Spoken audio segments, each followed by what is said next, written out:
ప్రాంతాల మేము ఇప్పుడు నాది మెదక్ అండి, మెదక్ డిస్టిక్ నుంచి నేను వచ్చాను. ఎందుకు ఆయన మీద అభిమానంతో అతను చెప్పిన మంచి మాటలు కూడా కొన్ని నేను చెడ్డని కావచ్చు, నన్ను మార్చినాయి.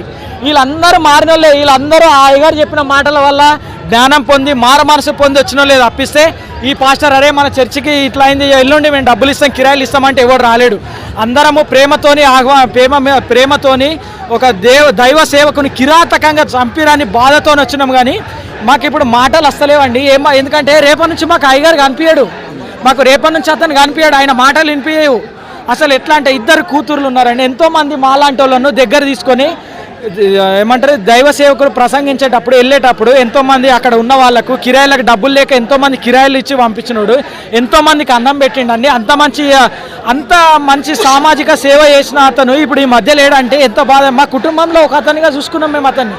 నేను ఎప్పుడు అయ్యగారిని కలవలేదండి, నేను ఎప్పుడు ఆయనను ఇట్లా కలవలేదు, ఆయన ఎక్కడ ఉంటాడో కూడా నాకు తెలియదు.